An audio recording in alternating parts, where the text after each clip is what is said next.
Baik, bismillahirrahmanirrahim. Assalamualaikum warahmatullahi wabarakatuh. Selamat bercuti untuk anak-anak tahun 1 hingga tahun 6 sekolah rendah. Selamat menjaga diri di rumah. Baik. Cikgu, saya ialah Cikgu Sharifah Husna binti Syed Alwi daripada Sekolah Rendah Kebangsaan Seri Indra, Kanga Perlis. Saya mengajar subjek matematik tahun 4, tahun 5 dan tahun 6 dan juga mengajar bahasa Inggeris tahun 2. Pengalaman mengajar saya ialah tahun ini saya telah mengajar selama 14 tahun, bermula dari tahun 2006. Saya mula mengajar di Johor Bahru, posting di Johor Bahru, dan telah pulang ke Perlis pada tahun 2013. InsyaAllah. Saya memang seorang guru daripada maktab perguruan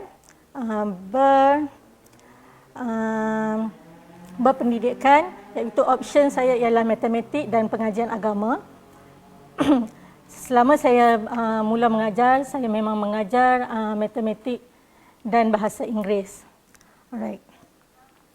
Saya harap anak-anak di rumah dapat mengulang kaji pelajaran, dapat membuat sebanyak mungkin latihan yang mana yang dikongsi oleh guru-guru melalui WhatsApp, melalui email, melalui telefon. Saya harap anak-anak di rumah dapat dapat menggunakan masa yang diperuntukkan, masa cuti ini sebaik-baiknya untuk belajar, untuk mengulang kaji di rumah, insya-Allah.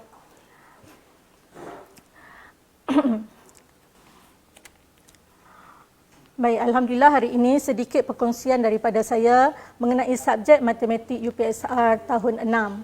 Fokus kita hari ini adalah untuk kita melihat iaitu kertas 1 dan kertas 2 matematik tahun 6 UPSR.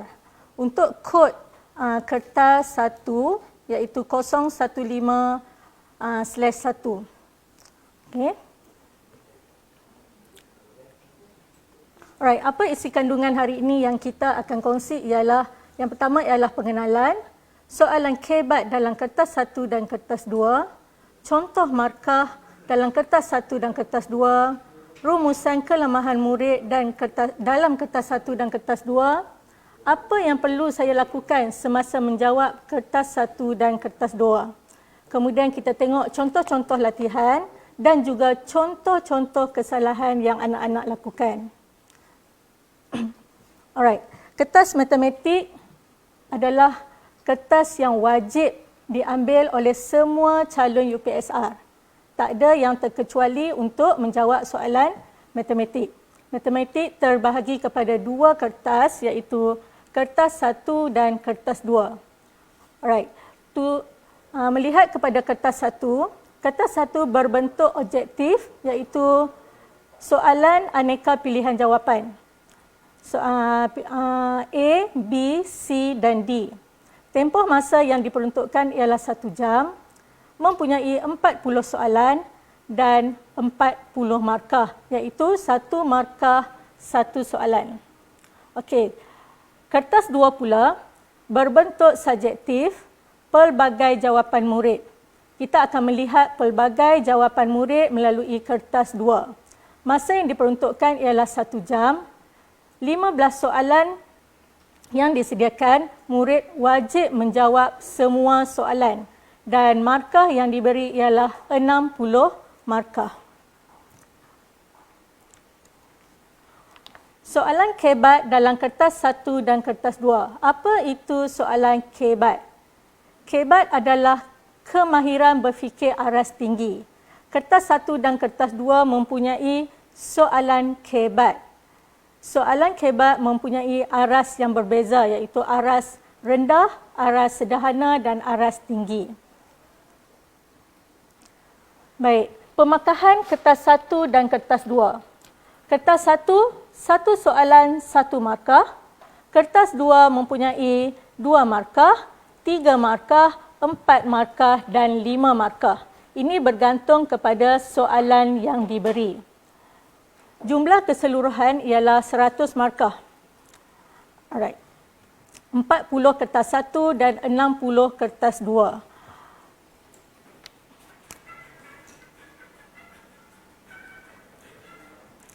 Baik, kita lihat kepada rumusan kelemahan kertas 1. Apa yang murid lemah dalam menjawab kertas 1? Yang pertama ialah beranggapan matematik adalah subjek yang senang. Murid beranggapan matematik mudah. Jadi mereka tidak tidak fokus dan tidak mengambil berat kepada subjek ini. Mungkin untuk tahun 1 memang senang. Tapi bila kita dah naik ke tahap 2, tahun 4 dan tahun 5, jika anak-anak tidak bersungguh-sungguh, tidak menguasai asas kemahiran, tidak menguasai asas nombor, mereka akan berasa sukar. Okey, yang kedua ialah gopoh ketika menjawab soalan. Gopoh maksudnya jawab nak laju, nak cepat. Tulis secara cincai, tulis secara tidak jelas. Okey, yang ketiga ialah tidak menggariskan kata kunci yang diberi. Ini kesalahan yang paling murid lakukan. Yang murid lakukan ialah tidak menggariskan kata kunci yang diberi. Jarang sekali murid menggariskan kata kunci. Bila kita tidak garis, apa yang berlaku? Murid tidak ingat semasa menulis jawapan. Murid tidak ingat apa yang soalan mahu, apa kehendak soalan. Yang seterusnya ialah tidak membaca soalan dengan teliti. Ini bermaksud murid membaca soalan satu kali sahaja. Dia tidak membaca dan memahami. Soalan perlu dibaca satu ayat dan fahamkan. Kemudian sambungkan satu ayat dan fahamkan. Itu yang sepatutnya. Kemudian tidak faham atau tidak menguasai kemahiran asas sesuatu tajuk.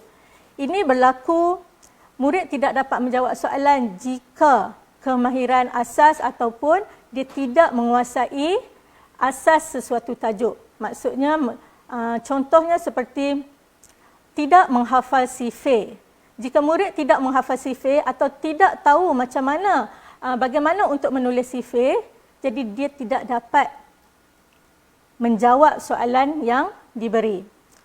Kata kunci dalam setiap soalan perlu murid ingat dan perlu murid selalu membuat latih tubi agar murid dapat selalu jumpa dengan kata kunci yang diberi. Yang seterusnya ialah cuai. Cuai ini bermaksud murid menulis jawapan dengan betul tetapi menanda jawapan yang salah.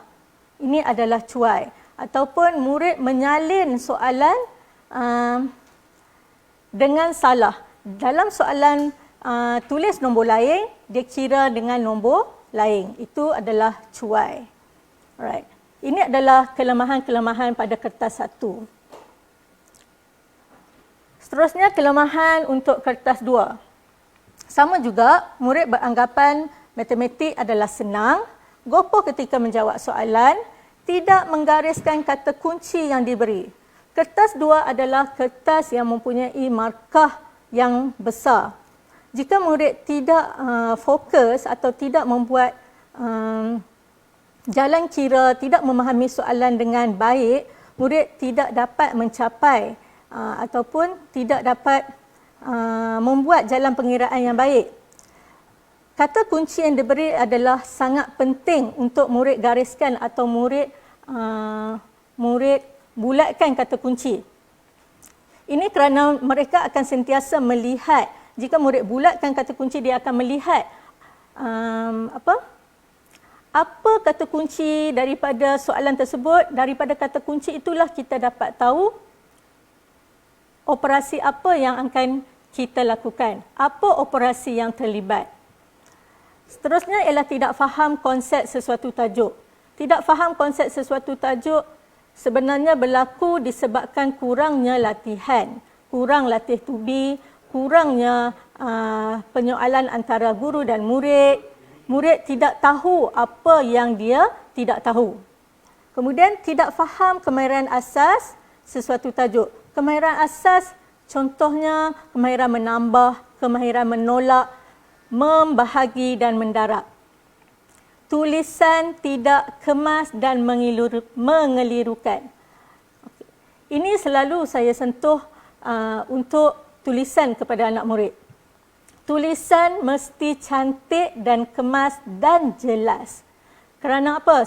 Sering kali bila saya menanda kertas, murid tulis dengan gopoh, tulis dengan cincai. Maksudnya murid tidak menulis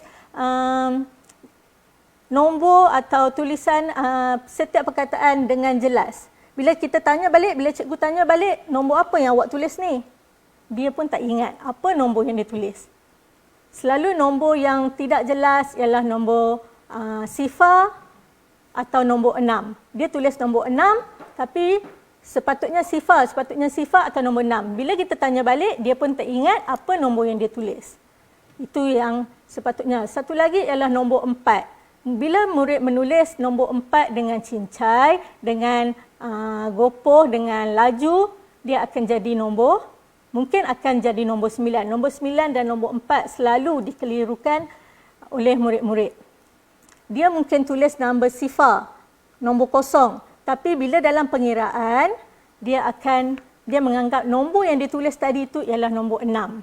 Jadi kat situ kesalahan-kesalahan yang murid buat disebabkan tulisan yang tidak kemas dan tidak jelas. Okey, seterusnya ialah tidak menggunakan pembaris untuk membuat garisan. Ini juga salah satu yang sering ditekankan. Dalam pengiraan kertas 2, pembaris mesti ada. Murid wajib mempunyai pembaris. Kenapa perlunya ada pembaris? Supaya kita dapat membuat pengiraan dengan kemas, dengan teratur, dengan cantik. Pembaris sangat penting kerana di pembaris itu juga dapat membantu kita untuk mengira nombor, menambah nombor atau menolak nombor. Baik. Seterusnya, tidak membina ayat matematik.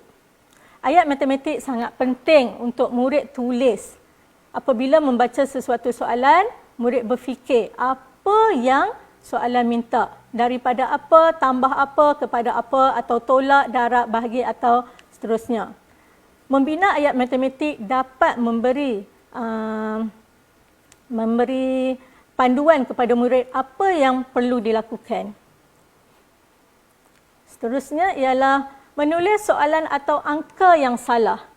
Ini juga sering berlaku. Nanti kita lihat contoh. Menulis soalan atau angka yang salah. Maksudnya dekat soalan dia tulis angka lain. Dalam pengiraan murid salah salin. Dia menulis angka yang lain. Itu yang selalu terjadi. Ataupun dia dapat jawapan di pengiraan yang pertama. Untuk pengiraan yang kedua, dia salin nombor yang salah, angka yang salah di pengiraan yang pertama. Seterusnya ialah cepat berputus asa bila salah mengira. Bila dia salah mengira ataupun dia rasa hilang semangat, dia rasa fed up, dia rasa tak nak buat dan dia tinggalkan soalan. Itu salah satu kesalahan yang dilakukan. Okey, seterusnya ialah tidak tulis unit pada jawapan. Unit adalah sangat penting dalam setiap pengiraan. Murid perlu memahami soalan, apa unit yang perlu dinyatakan. Jika soalan soalan mengarahkan untuk kita menukar unit, murid mesti memberi dalam unit yang dikehendaki. Apabila murid tidak menulis unit, kita tak tahu sebenarnya jawapan ni jawapan apa. Contohnya kilogram dan gram. Jika murid tulis kilogram atau gram, kita tahu itu unit kilogram dan gram. Kalau dia tak tulis, maksudnya kita tak tahu unit apa yang dia tulis sebenarnya. Contoh. Okey, seterusnya ialah tidak menunjukkan jalan kira yang sempurna. Yang sempurna maksudnya tidak jelas. Dia tidak menghabiskan jalan kira ataupun dia tidak membuat jalan kira yang separuh jalan mungkin, ataupun contoh soalan jalan kira yang selalu murid membuat kesalahan ialah contohnya seperti soalan perpuluhan.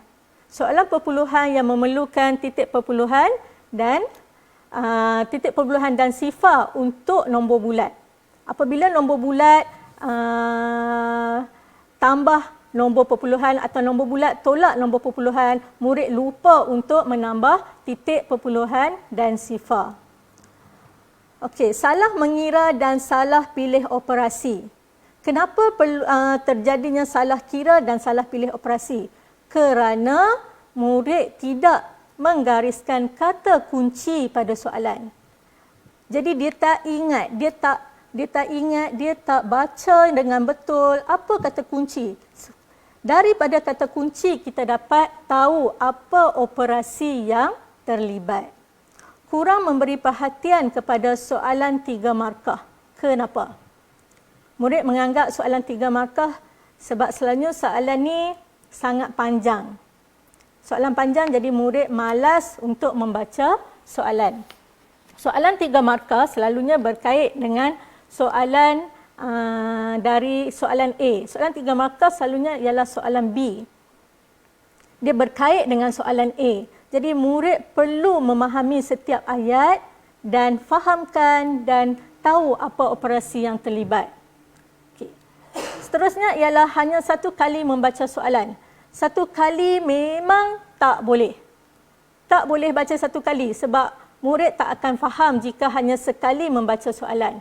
Murid mesti membaca sekurang-kurangnya 2 atau 3 kali soalan. Baru murid dapat memahami. Macam mana untuk memahami soalan? Baca, faham dan fikir. Apa yang soalan beritahu?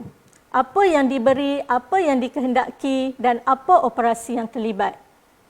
Seterusnya ialah tidak menyemak jawapan.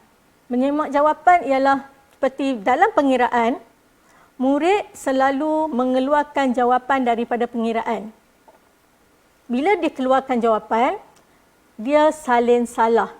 Itu perlunya kita menyemak jawapan. Ataupun kalau ada lebih masa, kita boleh semak semua pengiraan kita satu persatu. Baik. Cara menjawab kertas 1 dan kertas 2. Okey, ini adalah yang pertama ialah baca soalan, fahamkan, gariskan kata kunci, membuat pengiraan dan tanda. Tanda bermaksud menanda jawapan di kertas jawapan yang telah disediakan untuk kertas 1 dan kertas 2 menyemak jawapan yang ditulis pada kertas 2. Alright, ini adalah contoh soalan kertas 1. Kita tengok kepada contoh yang pertama. Antara yang berikut, yang manakah mempunyai nilai yang sama dengan 6,750,000? Apa yang murid dapat fahami di sini ialah jawapan yang diberi berbentuk perpuluhan juta. Ini bermaksud dalam pemikiran kita, awak dah ingat dah macam mana untuk menukarkan nombor bulat kepada nombor perpuluhan juta. Bagaimana? Nombor bulat juta tukar kepada nombor perpuluhan juta mesti bahagi dengan 1 juta. Okey, ataupun dengan cara yang mudah ialah kita melangkah titik perpuluhan dari titik perpuluhan melangkah ke kiri sebanyak 6 langkah. Kenapa 6 langkah?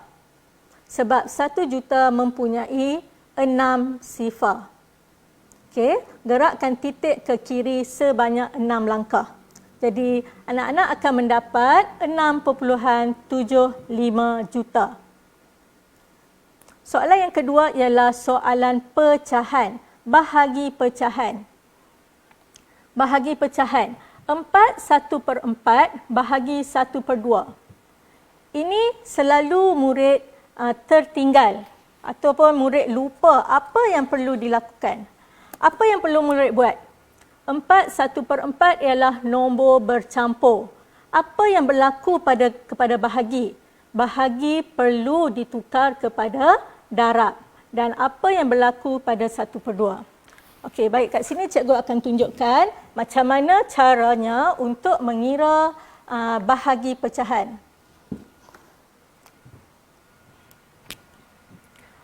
Empat 1/4 bahagi 1/2. Okey. Okey, nombor bercampur kita tukarkan kepada pecahan tidak wajar. Macam mana untuk tukar kepada pecahan tidak wajar? Okey. 4 darab 4, konsep dia ialah darab tambah, bermula dari bawah. 4 darab 4, 16, kemudian tambah 1. Okey, ini adalah cara menukar nombor bercampur kepada pecahan tidak wajar. 4 darab 4, 16, tambah 1, 17/4. Persemula dengan nombor yang sedia ada. Apa yang berlaku kepada bahagi? Bahagi ini kita tukar kepada darab. Ini kita guna konsep, kita guna 3K. Apa itu 3K? Yang pertama, kekal, kali, kalih. Kalih ni orang Perlis yang cakap ni. Kalih ni ialah tukar. Okey, 17/4. Ini kekal di sini. Apa yang berlaku pada bahagi? Kali. Tukar kepada kali. Dan apa yang berlaku dekat 1/2? Kalih. Kalih mean tukar. 2 ke atas, 1 ke bawah. So, darab 2/1. Okey, sekarang kita dah boleh darab. Untuk pecahan darab, kita just darab terus sahaja. 17 darab 2, 34. Per 4 darab 1, 4. Ini adalah pecahan tidak wajar. Apa yang perlu kita lakukan ialah tukar semula kepada nombor bercampur. 34/4. 34 bahagi 4. 8 darab 4, 32.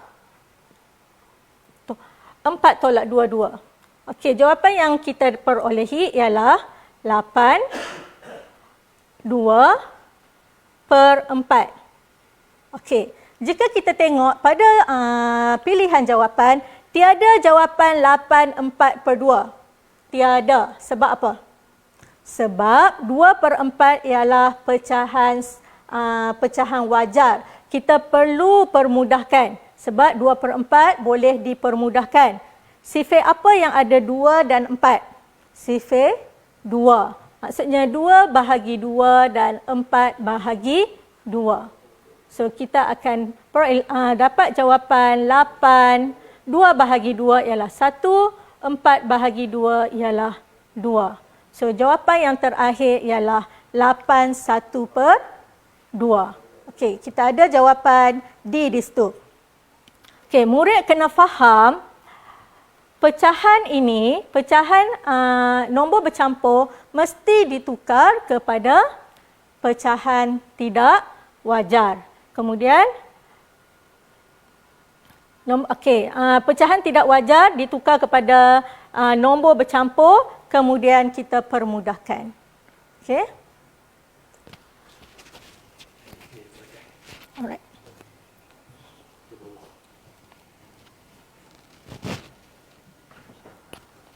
Okey. Baik, seterusnya kita pergi kepada soalan yang ketiga. Okey. Soalan ketiga ialah soalan perpuluhan. Soalan perpuluhan tambah nombor bulat dan tolak nombor perpuluhan. Ini yang saya katakan tadi, kesalahan yang murid lakukan. Kat sini ada nombor 15. 45.12 tambah 15. Okey, kita tengok di sini.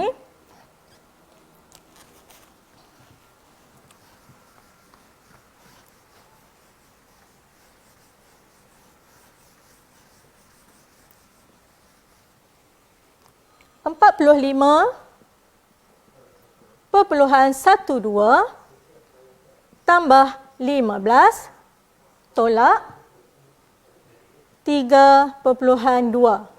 Apa yang perlu kita lakukan dulu? Ini adalah operasi bergabung, iaitu operasi tambah dan operasi tolak. Lakukan operasi tambah dahulu. 45,12 tambah 15. 15 adalah nombor bulat. Selalu kesalahan yang murid lakukan ialah murid letak 15 di sini. Ini adalah salah. Jawapan yang betul ialah 45,12 tambah 15. Ini adalah nombor bulat. Ini adalah nombor perpuluhan. Apa yang perlu murid lakukan? Tambahkan titik dan sifar. Kemudian murid dapatlah membuat pengiraan yang betul. 2, 1, 10 dan 6. Titik perpuluhan mesti selari. Okey. Sekarang kita dapat jawapan 60.12. Kita nak tolak dengan 3.2. Kat mana kita nak letak 3.2? Kita mesti pastikan titik dia selari. Titik di sini, 3 di sini dan 2 di sini. Apa yang perlu kita letakkan di sini ialah sifar. Sini pun boleh kalau nak letak. Okey? Alright. Sekarang kita boleh tolak. 2 tolak sifar 2. 1 tolak 2 tak boleh. 1 pinjam kepada sifar. Sifar mesti pinjam dulu kepada 6. Sifar menjadi 10 dan 6 tinggal 5. So 1 boleh pinjam kepada 10. 1 jadi 11 dan 10 tinggal 9. So sekarang kita dapat tolak 11 tolak 2, 9. 9 tolak 3, 6 dan 5. So titik perpuluhan mesti selari. So jawapan dia ialah 56.92. Okey. Baik. Ini murid perlu memberi perhatian kepada nombor bulat apabila membuat pengiraan bersama dengan nombor perpuluhan. Okey. Seterusnya ialah nombor 4. Antara yang berikut manakah mempunyai nilai yang paling kecil? Kat sini ialah soalan apa yang kita lihat? Soalan peratus. Peratus. 20% daripada... Soalan ini tidak memerlukan pengiraan sebenarnya. Kalau murid dapat mencongak peratus. Congak peratus 10. Apa maksud peratus 10? Peratus 10 bermaksud kita tahu apakah 10% daripada 1,300. 1,300 ialah 130. Kalau 20%, 130 tambah 130 iaitu 260. 30% daripada 180. 60% daripada 90 dan 80% daripada 30. Kat sini kita tengok mempunyai nilai yang paling kecil. Kalau kita lihat nombor 30 adalah nombor yang paling kecil. Kita dah tengok pun kita dah tahu. Ini adalah jawapan sebenarnya. 80 daripada 30. Maksudnya 8 darab 3, 24. Berbanding dengan yang lain. Okey. Murid mesti menguasai peratus 10 untuk murid mencongak soalan-soalan seperti ini. Okey. Soalan seterusnya ialah soalan berbentuk wang. Wang adalah soalan yang paling banyak ditanya dalam UPSR, dalam kertas matematik UPSR. Okey, Raja 1 menunjukkan harga bagi 2 jenis buah-buahan, buah-buahan tempatan. Harga sebiji tembikai tidak diketahui. Okey,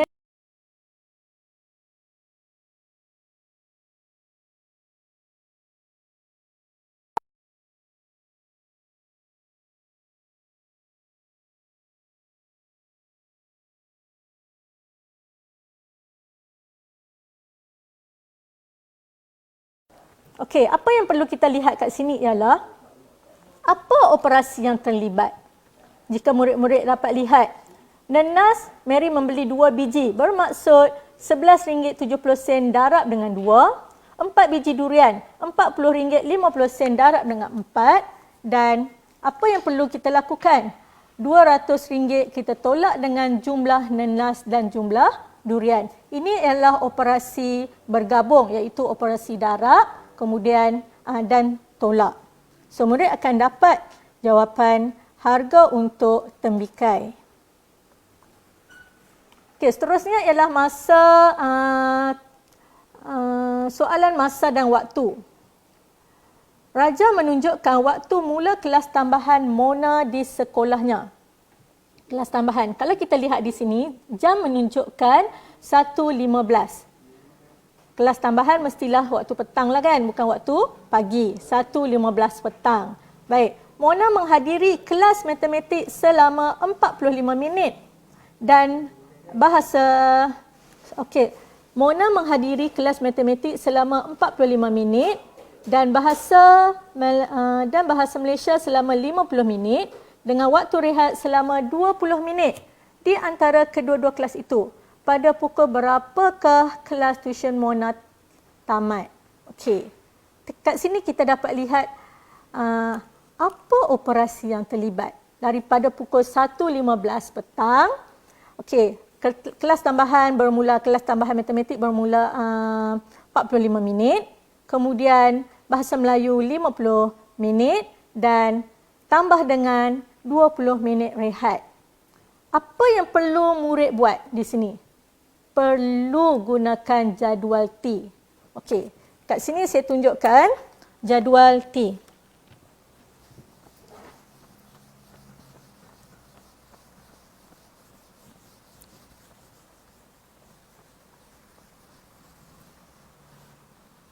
Apa maksud jadual T? Ini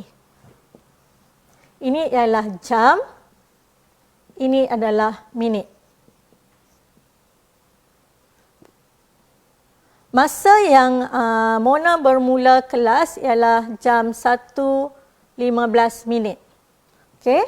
Kemudian dia kelas matematik selama 45 minit.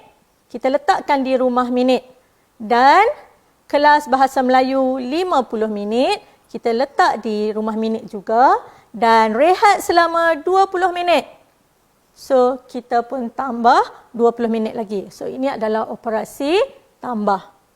Okey, sekarang kita tambah rumah minit. 5, 10, 2, 6, 11, 13. Alright, 13. Tulis 130 minit di sini. Bukan naik. Bukan awak lebih daripada 10, awak naikkan di rumah jam. Tak boleh. Pastikan rumah minit mesti di rumah minit. Okey, jam, 1 jam. So, sekarang jawapan awak ialah 1 jam 130 minit. Adakah ini jawapan? Belum. 130 minit adalah lebih daripada 1 jam. Ingat, 1 jam bersamaan dengan 60 minit. 2 jam bersamaan dengan 120 minit. Ini mesti awak kuasai untuk menjawab soalan masa dan waktu. Okey, 130. Kita ada lebih 2 jam di sini. Apa yang perlu awak lakukan ialah awak perlu tolak 120 minit. Tolak 120 minit. Maksudnya kita nak seimbangkan di antara rumah minit dan rumah jam. Awak tolak 120 minit di sini dan awak tambah 2 jam di sini. So, apa yang berlaku ialah okey. Jawapan terakhir kita ialah 3 jam 10 minit. 3 jam 10 minit. Adakah ini jawapan? Kebanyakan murid akan tinggalkan jawapan seperti ini sahaja. Dia tidak keluarkan. Cuba kita balik kepada soalan. Soalan tanya, pada pukul berapakah kelas tuition Mona tamat? Kalau murid tinggalkan jawapan ini tidak menjawab soalan. Ini adalah tempoh masa. Kita perlu keluarkan, awak perlu keluarkan dan tulis 3:10 petang.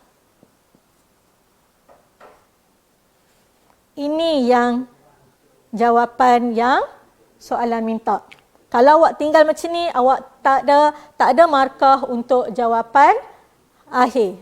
Okey, so awak akan dapat kat sini 1 markah dan jawapan akhir 1 markah. Alright. Seterusnya ialah soalan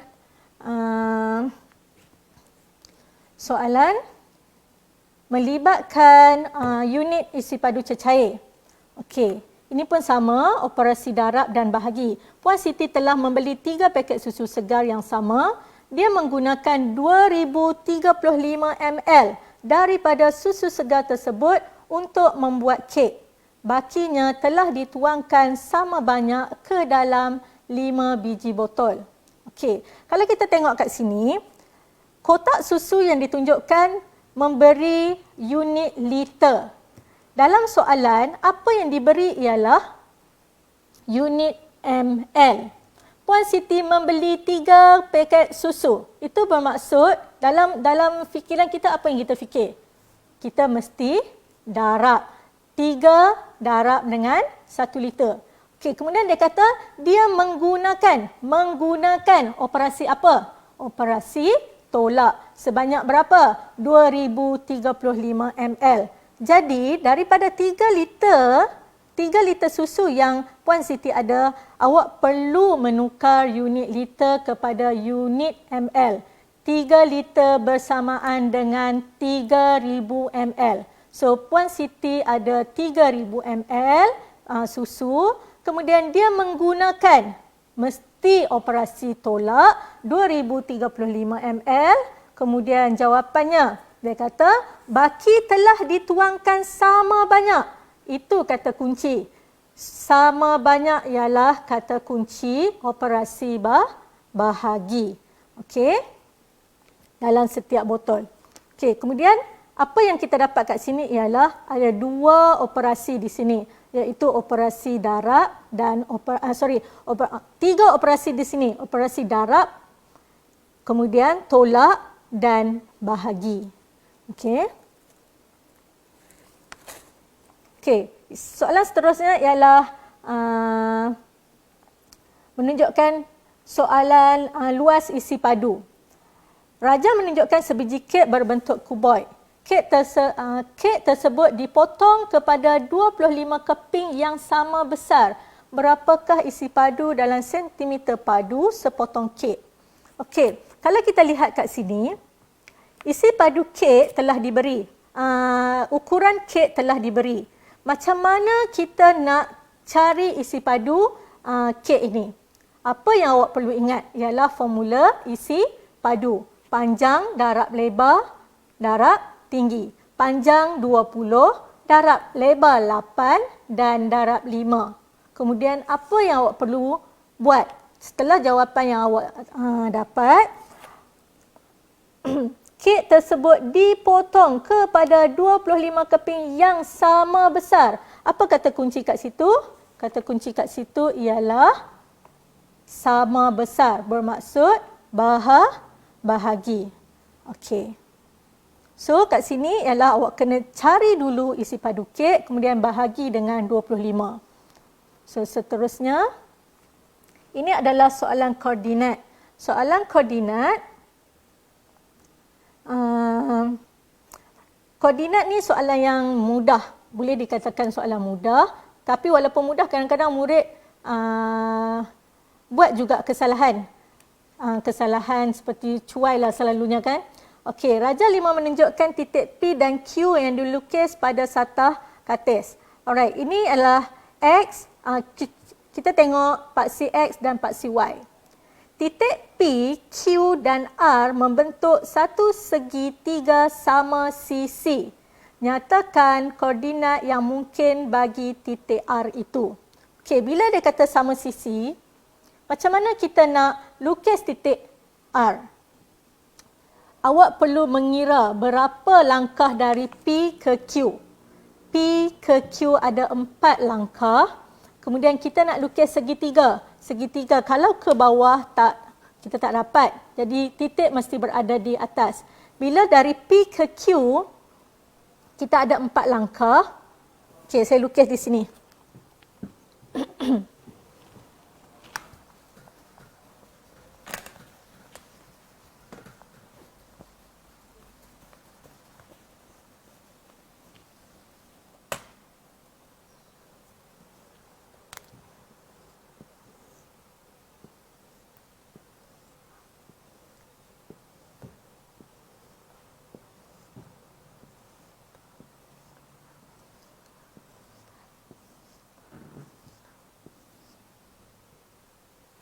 Alright. 2, 3. Sifar 1, 2, 3, 4, 5, 6. 1, 2, 3, 4, 5, 6. Okey. 2, 3, 2 dan 7, 2. 3, 2, 7, 2. Ini P, Q. Okey, bagaimana kita nak lukis segitiga sama sisi? Kat sini ada 4 langkah. 1, 2, 3, 4. Okey. Segitiga sama sisi awak kira ke atas sama tengah. Ini ada 4, 1, 2, 1, 2. Jadi tengahnya di sini. 1, 2, 3, 4. So titik akan berada di sini. So awak boleh sambungkan garisan dan akan membentuk segitiga sama sisi. Kat sini titik apa? Ini adalah titik R iaitu 5, 6. Okey? So kita akan dapat koordinat titik R ialah 5, 6. Mesti tulis koordinat, mesti tulis paksi X dahulu. Okey? Paksi X dahulu kemudian paksi Y. Okey. Seterusnya ialah soalan nisbah. Raja menunjukkan 2 jenis buah-buahan. Pak Ramli menyediakan 48 biji buah tembikai dan 40 biji nenas untuk dijual di gerai buah-buahannya. Sebanyak 45 biji tembikai dan 38 biji nenas telah dijual. Berapakah nisbah buah tembikai dan buah nenas yang tinggal? Kat sini kita lihat operasi apa yang terlibat, iaitu operasi tolak. Maksudnya kat sini ditulis telah dijual. Maksudnya 45 biji tembikai dan 38 biji nenas telah dijual. So, baki yang ada kita tuliskan nisbah. Bagaimana menulis nisbah? Nisbah mesti ditulis mengikut apa yang disebut dahulu pada soalan. Soalan sebut nisbah buah tembikai dan buah nenas yang tinggal. Tembikai, baki tembikai ialah 3, iaitu 48 tolak 45. Nisbah berapa tadi? 40 biji nenas tolak 38 dan bakinya ialah 2. So 3 nisbah 2.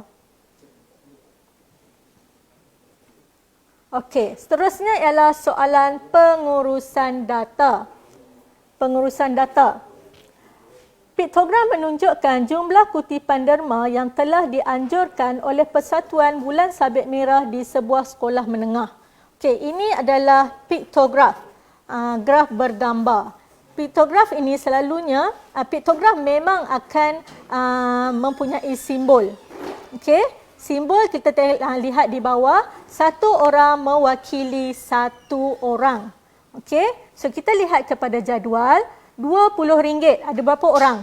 Ada 4 orang. Ini bermaksud RM80 kesemuanya. Yang kedua RM10 ada 5 orang. So RM50. RM5 ada 3 orang. Ada RM15. Dan duit RM1 ada 2 orang bermaksud RM2. Okey. Nyatakan min bagi kutipan derma itu. Apa dia min? Min ialah purata. Min dan purata adalah perkataan yang sama. Okey. Macam mana formula min? Macam mana nak cari min?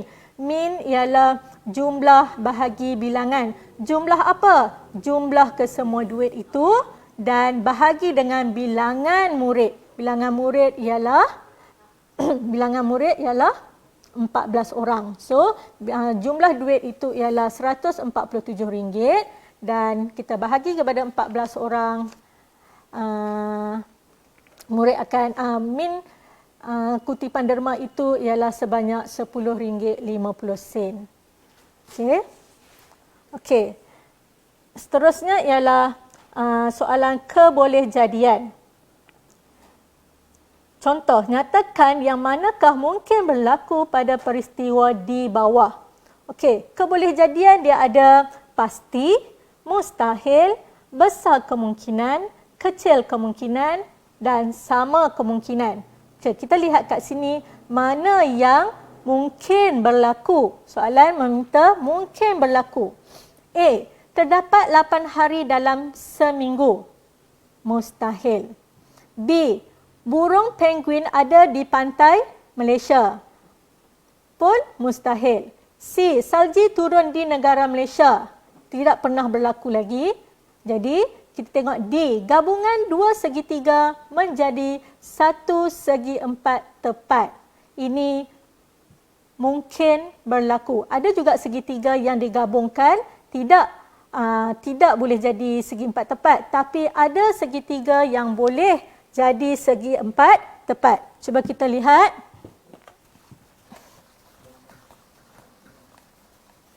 Okey. Segi 4 tepat. Okey. Kita bahagi kepada 2. Okey. Kita bahagi kepada 2. So, ini adalah segitiga A dan segitiga B. So, apabila digabungkan segitiga A dan segitiga B, dia boleh menjadi 1 segi 4 tepat. Maksudnya, ini mungkin dan boleh berlaku. Okey. Saya rasa untuk kertas 1, di sini sahaja untuk penerangan mengenai kertas 1. Okey. Saya rasa masa pun dah cukup. InsyaAllah kita jumpa lagi pada hari Jumaat, insyaAllah. Pada jam 11 pagi hingga jam 12 pagi di JAIPS, Jabatan Agama Islam Negeri Perlis, insyaAllah. Okey. Assalamualaikum warahmatullahi wabarakatuh.